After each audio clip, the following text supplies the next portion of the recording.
Siang ini Zetira berjalan-jalan di taman. Zetira melihat ke beberapa pasangan yang duduk di bangku taman terlihat begitu mesra.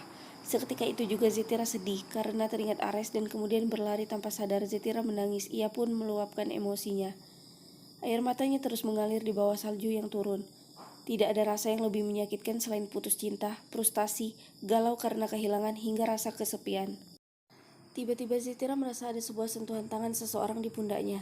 Zetira pun menoleh ke gadis yang kurang lebih sebaya dengannya. Apa ada masalah? Wanita itu membantu Zetira untuk berdiri. Apa aku terlihat baik-baik saja? Zetira kembali melontarkan pertanyaan. Ya, sepertinya. Maksudku tidak, kau seperti sedang ada masalah. Perkenalkan, namaku Sandra Hiton, sembari mengulurkan tangannya ke Zetira. Zetira pun menjabat tangannya dan memperkenalkan dirinya. Hai Zetira, apakah mulai sekarang kita berteman? Oh tentu, aku belum punya satu teman pun di sini. Kau yang pertama, ucap Zetira. Lalu mereka berdua masuk ke dalam sebuah kafe dan memesan minuman hangat karena cuaca di Jerman sangat dingin ketika memasuki bulan Desember, Januari, dan Februari. Di kafe, Zetira dan Sandra bertukar cerita dari hari ke hari, pertemanan mereka semakin akrab. Malam ini tiba-tiba listrik padam. Zetira hanya sendiri di apartemennya. Asistennya Maria sudah kembali ke rumahnya. Seluruh ruangan menjadi sangat gelap. Tangan Zetira meraba-raba mencari ponselnya, tetapi Zetira sudah sangat ketakutan. Kemudian ia lari mencari jalan keluar sampai ketika Zetira merasakan tubuhnya menabrak seorang dan refleks memeluknya. Kemudian orang itu berdeham sembari menyalakan lampu flash di HP-nya dan mengarahkannya ke Zetira. Zetira pun tersadar lalu segera melepaskan pelukannya dan melihat ke laki-laki yang pernah mengantarnya ke apartemen itu.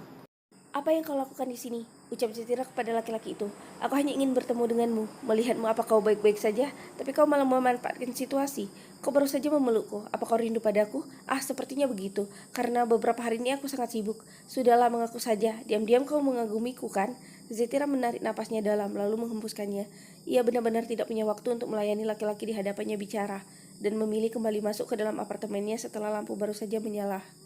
Hei, beginikah cara orang Indonesia menyambut tamu? Kurasa tidak, ucapnya ketika Zetira meninggalkannya dan hendak kembali masuk ke dalam apartemennya. Laki-laki itu mengetahui kalau Zetira orang Indonesia karena sebelumnya ia sempat membaca kertas barcode yang ditempel di koper Zetira sewaktu ia membantu menurunkan koper Zetira dari mobilnya ketika tiba di apartemen Zetira.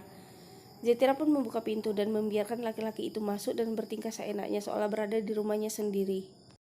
Zetira, teriaknya kemudian. Zetira pun mendekatinya. Ya Axel, kau tidak harus berteriak memanggilku. Kau menganggapku seperti orang tuli. Serga Zetira kesal karena jarak Axel dengannya tidak begitu jauh. Axel sontak kaget ketika Zetira menyebut namanya sementara mereka sama sekali belum pernah berkenalan. Kau mengenali wajahku? Di mana? Di majalah? Atau lupakan saja. Maksudku aku lapar. Apakah ada makanan? Zetira menggeleng lalu Axel keluar sebentar dan tak lama kembali pula membawakan 2 bungkus lunte braten dan menyerahkannya ke Zetira. Mereka makan bersama sembari Axel berceloteh kalau makanan yang mereka makan sekarang adalah makanan tradisional Bavarian, yaitu daging babi panggang yang disajikan dengan kubis dan kentang tumbuk, sedangkan sausnya terbuat dari bir hitam. Mendengar ucapan Axel itu pun Zetira buru-buru pergi ke dapur memuntahkan makanan yang masih di mulutnya, meskipun tadi Zetira masih baru mencicipi kuahnya dan mengunyah sedikit kubis. Axel mendekatinya. Apa makanannya tidak enak, Zetira? Oh tidak, hanya saja agamaku melarang kami memakan hewan-hewan tertentu. Axel, kau terlihat lucu ketika mengucapkan namaku, ucap Zetira sembari tertawa. Oh ya, maafkan aku Zetira. Aku tidak tahu kalau kau seorang beragama muslim. Maksudku, aku tahu Indonesia. Aku juga sangat mengagumi negaramu. Aku pernah mengunjungi Candi Borobudur dan ikon lainnya yang tidak kalah banyak mengundang wisatawan dari mancanegara. Kalian menganut agama yang berbeda-beda namun tetap kompak. Tali persaudaraan kalian sangat kuat. Sebaiknya aku kembali keluar ke minimarket mencarikan sesuatu yang bisa kau makan. Zetira pun dengan cepat mencegahnya. Tidak perlu, Axel. Kurasa asistenku masih menyimpan stok mie instan. Sembari Zetira mencari di dapur dan benar saja masih ada 1 bungkus. Zetira merebus mie-nya dan kembali ke ruang tengah duduk di sebelah Axel. Zetira, mie-mu kelihatannya lebih enak. Boleh aku mencobanya? Axel menaruh mangkok yang di tangannya ke meja berlalu mencicipi mie instan milik Zetira. Lalu Zetira masuk ke kamarnya mengambil handphonenya yang tiba-tiba berbunyi. Zetira mengangkat video call dari sahabatnya Nadia. Tidak banyak yang bisa Zetira ceritakan ke Nadia karena Zetira juga belum sempat jalan-jalan. Ia hanya baru ke taman dan sekedar makan dan minum di kafe. Kemudian Zetira mengakhiri teleponnya dan kembali ke ruang tengah untuk melanjutkan makannya. Sesampainya di sana Zetira membulatkan matanya seketika ketika melihat mie instannya tinggal mangkuknya saja. Jangan salahkan aku, habis kau sangat lama di kamar. Kupikir kau tidur. Zetira pun menarik napasnya pelan, lalu karena malam sudah semakin larut, Axel pamit pulang.